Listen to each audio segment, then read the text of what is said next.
Good morning everyone. Political science के सभी students का मैं हमारे महाविद्यालय श्रीमती मोरी देवी तापड़िया कन्या महाविद्यालय के इस यूट्यूब चैनल पर हार्दिक अभिनंदन एवं स्वागत करता हूं। जिस किसी भी स्टूडेंट ने अगर हमारे महाविद्यालय के इस यूट्यूब चैनल को सब्सक्राइब नहीं किया है तो सब्सक्राइब कर लो, ताकि यहां पर जो हमेशा ऑनलाइन जो क्लासें होती है उनकी आपको अपडेट मिलती रहे और आप अपनी ऑनलाइन जो पढ़ाई है इस वैश्विक महामारी के दौर में अनवरत जारी रख सके और जो विश्वविद्यालय परीक्षा होगी उसमें लाभ ले सके। हम बीए फर्स्ट ईयर जो बीए प्रथम वर्ष की हमारी क्लास है, इसमें हम जो हमारी बुक है भारतीय राजनीतिक विचारक इसके बारे में अध्ययन कर रहे हैं। और ये हमारा दूसरा द्वितीय प्रश्न पत्र है या सेकंड पेपर है। फर्स्ट पेपर है वो राजनीतिक सिद्धांत है। तो इसमें हम मनु के बारे में पढ़ रहे हैं। मनु हमने हमारी जो प्रीवियस वीडियो या कल की क्लास में पढ़ा था। मनु है, इसको मानव जाति इसका जनक कहते हैं मनु को। मनु ने मनुस्मृति की रचना की थी। तो इन बातों के बारे में हमने अध्ययन किया था। अब हम जो ये मनुस्मृति है, इस मनुस्मृति की रचना काल के संबंध में विभिन्न विद्वानों में है वो एक मत नहीं है। विभिन्न जो विद्वान है उनमें क्या है, मतभेद है। जैसे ये डॉक्टर वीसी सरकार है, डॉक्टर वीसी सरकार बोल रहा है कि जो मनुस्मृति है इसका समय ईसा से लगभग 150 वर्ष पूर्व की रचना है। मतलब अलग अलग विचारक है वो अलग अलग समय काल बता रहे हैं। इसमें इसके समय को लेकर विभिन्न विचारों में क्या है, मतभेद है। तो वीसी सावरकर है, इसका ध्यान रखना है, ये ईसा से लगभग 150 वर्ष पूर्व की रचना मानते हैं। तो डॉक्टर हंटर है वो इसमें प्रमुख विद्वान है, सबसे प्रमुख है। इन्होंने लगभग ईसा से 600 वर्ष पूर्व से अधिक, ये बोल रहे हैं कि ईसा से 600 वर्ष से अधिक प्राचीन ग्रंथ हो सकता है, इससे अधिक नहीं।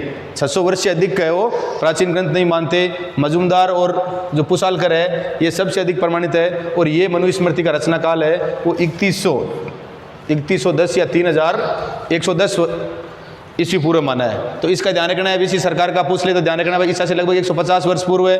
डॉक्टर हंटर का पूछ ले तो 600 वर्ष से अधिक प्राचीन नहीं है। और मजूमदार और पुसालकर है ये सबसे प्रमाणित है। इनके अनुसार मनुस्मृति का रचना काल है वो 3110 ईस्वी पूर्व है या ईस्वी पूर्व से 3110 वर्ष माना है। और वर्तमान में इसमें श्लोक हम बात करें तो 2694 श्लोक और 12 अध्याय है। क्वेश्चन एक बार 2 नंबर वाला पूछा गया है कि वर्तमान में जो मनुस्मृति है इसमें कितने अध्याय है, तो कितने अध्याय है, 12 अध्याय है। और श्लोक कितने हैं, 2694 इसमें श्लोक है। इस बात का ध्यान रखना है। हालांकि प्रारंभ में इसमें जो श्लोक है वो 1 लाख के लगभग थे, परंतु वर्तमान में इसमें मनुस्मृति है इसमें 12 अध्याय है और 2694 श्लोक है।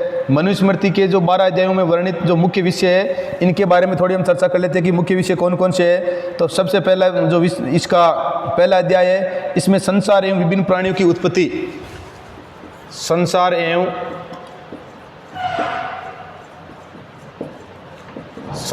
विभिन्न जो प्राणी है उनकी उत्पत्ति से संबंधित है।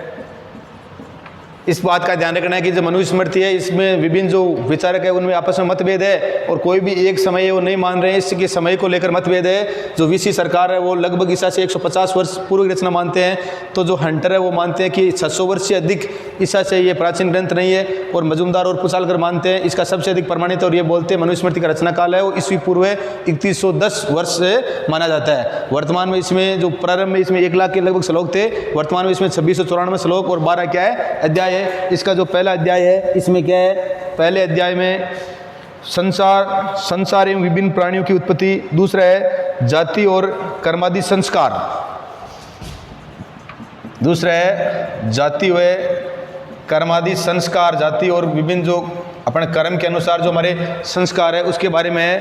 तो दूसरे अध्याय में जाति कर्मादि संस्कार विधि, ब्रह्मचार्य व्रत विधि और गुरु के प्रति अभिवादन आदि है। तीसरे में जो है इसमें है ब्रह्मचार्य की समाप्ति। तीसरा जो अध्याय है इसमें ब्रह्मचार्य की समाप्ति है और समावर्तन पंचमहायज्ञ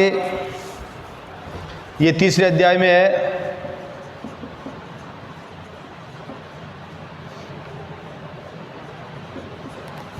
चौथा जो अध्याय है मनुस्मृति का इसमें है गृहस्थ के नियम है। चौथे अध्याय में गृहस्थ जीवन है, इसको किस प्रकार व्यतीत करना है, बिताना है, इसके बारे में नियम है। से ऋतु ब्रह्मचर्य है, आदि जीविकाओं के लक्ष्य है, किस प्रकार से हमारे को हमारा रोजगार है, जीवन को जीने के लिए हमारे को क्या रोजगार है, गृहस्थ है। 5वां है इसमें भक्ष और अभक्ष पदार्थ और मनुष्यों के लिए शुद्ध रहन सहन। भक्ष किन पदार्थों का हमारे को भक्ष करना है, किन का हमारे को नहीं, किन जो पदार्थ है उनको हमारे को काम में लेना है, किसको हमारे को काम में नहीं लेना है।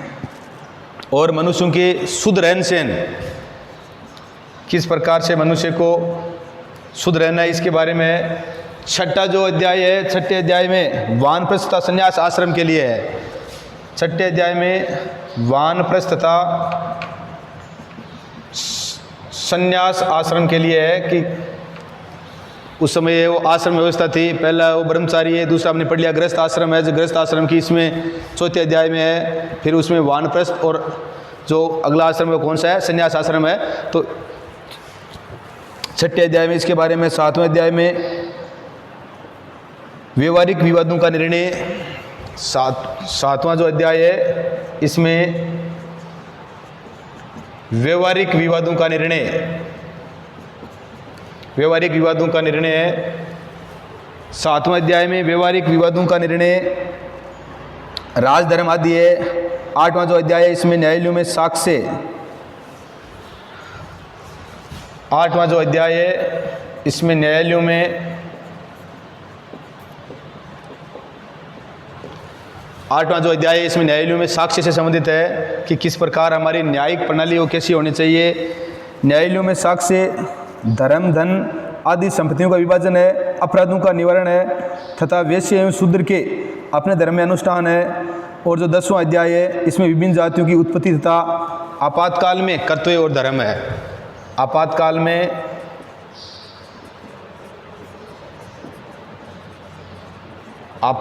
में कर्तव्य व धर्म है। तो जो मनुस्मृति का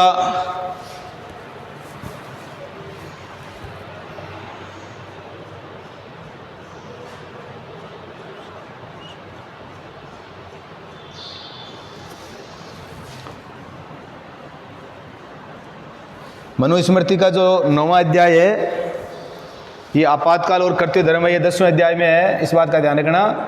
जो 9वां अध्याय है इस 9वें अध्याय में वैवाहिक संबंधों से संबंधित विधि है। वैवाहिक जो संबंध है, वैवाहिक संबंधों से संबंधित क्या है, विधि है कि भाई किस प्रकार से विवाह है वो किस प्रकार से होना चाहिए, किस प्रकार के विवाह के नियम है। तो ये है 10वां है, इसमें आपातकाल के कर्तव्य और धर्म है। 9वां में वैवाहिक संबंधों से संबंधित क्या है, विधि है। 9वें अध्याय में वैवाहिक संबंधों से संबंधित विधि है। स्त्री और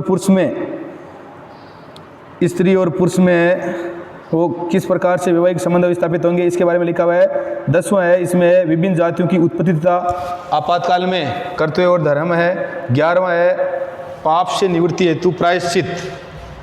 11वें अध्याय में पाप से निवृत्ति हेतु प्रायश्चित। 11वें अध्याय है उसमें पाप से निवृत्ति हेतु प्रायश्चित है। और 12वें में है कर्मों के अनुसार मनुष्य की 3 उत्तम, मध्यम और अध्यम प्रकार की सांसारिक गतियों, आत्मज्ञान तथा मानवीय गुण दोषों, नैतिक मूल्यों आदि की विवेचना प्रस्तुत की गई। 12वें में कर्मों के अनुसार मनुष्य की कितनी अवस्थाएं बताई गई है, 3 अवस्थाएं बताई गई है। कर्मों के अनुसार मनुष्य की 3 अवस्थाएं बताई गई, उत्तम, मध्यम व निम्न। कर्मों के अनुसार मनुष्य की वो 3 गतियां बताई गई है, उत्तम, मध्यम या निम्न, या इसे हम अदम भी कह सकते हैं। तो हमारी इस क्लास में हमने मनुस्मृति है इसके बारे में, मनु है इसका, मनुस्मृति का जो समय है वो समय क्या था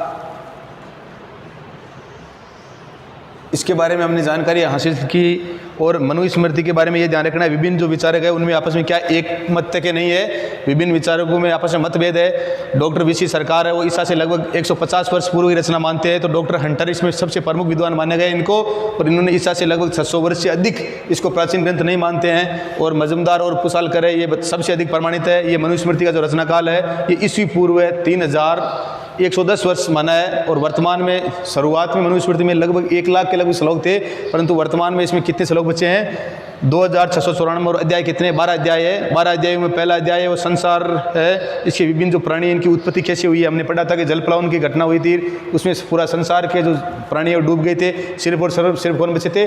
मनु और उसकी पत्नी बचे थे। और उसके बाद में क्या है, इसीलिए मनु को क्या कहते हैं? मानव जाति का जनक कहते हैं। दूसरा जाति और कर्मादि संस्कार, जाति और कर्म के जो संस्कार वो कैसे हो गए। तीसरा है ब्रह्मचारी है, इसकी समाप्ति। और पंचमा है मतलब गृहस्थ आश्रम में प्रवेश। चौथा है गृहस्थ आश्रम से संबंधित है। पांचवा है किन चीज़ों का हमारे को भक्षण करना है, किन चीज़ों का हमारे को प्रयोग नहीं करना है, और शुद्ध रहने की बात कही गई है। छठा है इसमें वानप्रस्थ तथा संन्यास आश्रम के बारे में बताया गया है। 8वां जो 7वां अध्याय है इसमें व्यवहारिक जो विवाद है आपस में उसके बारे में है। 8वां जो अध्याय है इसमें न्यायालय में जो साक्ष्य है, न्याय की जो प्रक्रिया वो कैसी होगी। जो इसका 9वां अध्याय है इसमें वैवाहिक संबंधों में विधि विवाह है वो किस प्रकार से होंगे, विवाह के क्या क्या नियम है। और 10वां अध्याय इसमें आपातकाल में कर्तव्य धर्म है। और 11वां अध्याय इसमें पाप से निवृत्ति, पाप से हमारे को निवृत्त होना है और इसके लिए प्रायश्चित करना है। और जो 12वां अध्याय इसमें कर्मों के अनुसार मनुष्य की 3 अवस्थाएं बताई गई है, उत्तम, मध्यम और अधम। तो इस प्रकार से हमने मनु के जो मनुस्मृति है इसका रचना काल का क्या समय है इसके बारे में, और मनुस्मृति है इसमें जो कितने अध्याय है, कितने श्लोक है, किन अध्यायों में किस से संबंधित है विषय वस्तु, इसके बारे में अध्ययन किया है। और यहाँ से एक 2 नंबर वाला और एक बड़ा वाला 4 नंबर वाला क्वेश्चन आने की संभावना रहती है, तो इसको आराम से याद कर लेना और वीडियो को लाइक शेयर और सब्सक्राइब कर देना। जय हिंद, जय भारत।